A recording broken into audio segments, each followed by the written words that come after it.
फूलों की सुगंध केवल वायु की दिशा में फैलती है, लेकिन एक व्यक्ति की अच्छाई हर दिशा में फैलती है।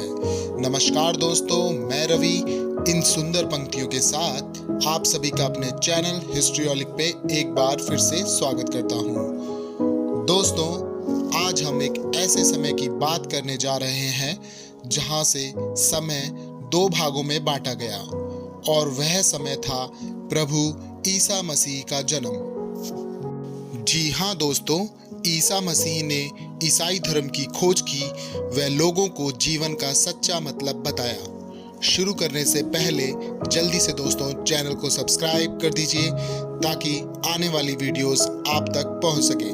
तो देर ना करते हुए शुरू करते हैं। ईसाई धर्म के संस्थापक हुए प्रभु यीशु। इनका जन्म जेरूसलम के निकट बैतलेहम नामक स्थान पर हुआ। इनकी माता का नाम मरियम या मैरी था और पिता का नाम जोसेफ था। प्रभु यीशु के जन्म के 2 वर्ष बाद ही उनके पिता का देहांत हो गया था।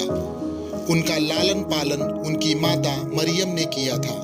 जब यीशु छोटे थे तब उनका परिवार त्योहार मनाने के लिए यरूशलेम लेके जाने लगा। उनके माता पिता को लगा कि यीशु उनके भाइयों के साथ होंगे, किंतु वे ना थे। उन्हें ढूंढते हुए वे यरूशलेम के मंदिर पहुंचे तो उन्होंने यीशु को टीचरों के पास बैठा पाया। वहां वे टीचरों से सवाल जवाब कर रहे थे। ये देख सब हैरान रह गए कि इतनी सी उम्र में वे कितने बुद्धिमान हैं। जब उनकी माता ने उनसे प्रश्न किया कि बेटा, तुम कहाँ चले गए थे? कब से हम तुम्हें ढूंढ रहे थे। जवाब में यीशु ने कहा, आप लोग मुझे ढूंढ क्यों रहे थे? आपको पता होना चाहिए कि मैं अपने पिता के घर हूँ। जब यीशु बड़े हुए, उनके साथ उनके कई चेले हो लिए।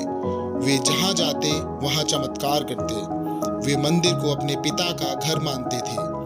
जब उन्होंने देखा कि मंदिर के बाहर कई व्यापारी जानवरों की बिक्री करने आते थे जो लोग बलि चढ़ाते थे, उन्हें वे दोगुने दामों में बेचा करते थे। यह सब देख यीशु से नाराज आ गया। उन्होंने उन सभी व्यक्तियों को चिल्लाया। वह जानवरों को वहां से भगा दिया और कहा, इन्हें लेके दफा हो जाओ यहाँ से। तुम लोगों ने मेरे पिता के घर को पैसा कमाने का अड्डा बना रखा है। बंद करो यह सब। प्रभु यीशु का प्यार मानवता के लिए बढ़ता गया। यीशु जाति के लोगों से प्यार करते थे। उन्होंने लोगों को सिखाया कि उन्हें एक दूसरे के साथ कैसे पेश आना चाहिए। जैसा तुम चाहते हो कि लोग तुम्हारे साथ करें, वैसा ही तुम्हें उनके साथ करना चाहिए, चाहे वह किसी भी जाति का हो। एक बार की बात है, एक व्यक्ति यायर, उसकी छोटी बेटी थी जो काफी बीमार पड़ी। उसका इलाज कराने के बाद भी जब वह ठीक ना हुई, यायर ने यीशु के पास जाकर उनसे प्रार्थना की और पैरों में गिरकर उसकी बेटी के लिए भीख मांगने लगा। यीशु ने कहा कि वे उसकी बच्ची को जरूर ठीक करेंगे।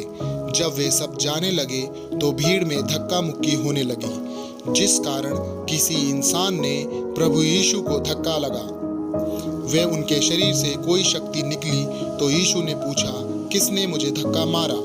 देखा तो एक वृद्ध महिला जो 12 वर्ष से कोढ़ की बीमारी से पीड़ित थी, वह अब पूरी तरह ठीक हो गई थी। यह चमत्कार देख यायर ने सोचा, अब मेरी बेटी जरूर ठीक हो जाएगी। इतने में एक व्यक्ति दौड़ता आया।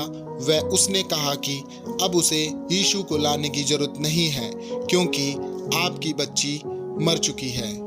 यीशु ने कहा, घबराओ नहीं, बच्ची अभी नींद में है।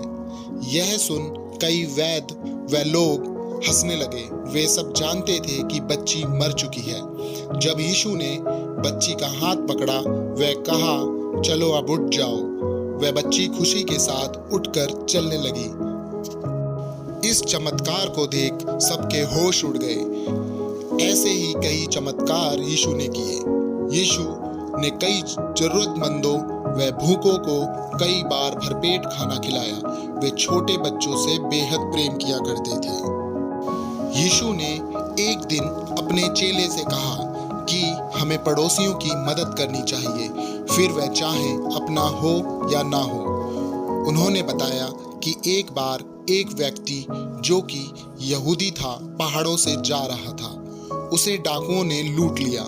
वह उसे मारा, वह उसका सामान छीन अधमरी हालत में उसे वहीं छोड़ दिया। दूसरा यहूदी वहां से गुजरा, किंतु अनदेखा कर वह चला गया। किंतु वहां से भगवान के मंदिर में सेवा करने वाला सामरी वहां से गुजरा।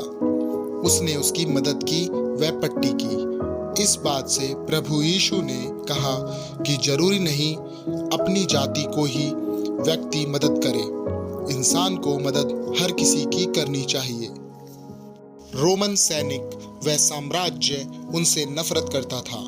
उन पर मुकदमा चलाया गया। वह उन्हें उनके चेलों के साथ सूली पर लटकाया गया।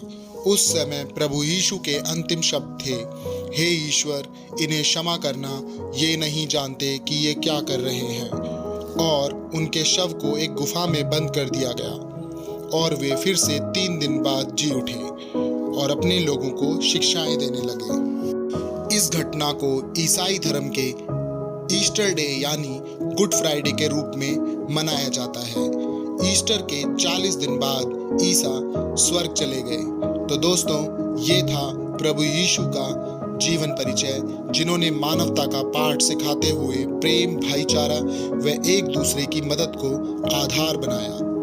दोस्तों, जल्दी अगली वीडियो में मुलाकात होगी एक नए टॉपिक के साथ। Till then subscribe, like, share and comment our YouTube channel that is Histriolic. Thank you.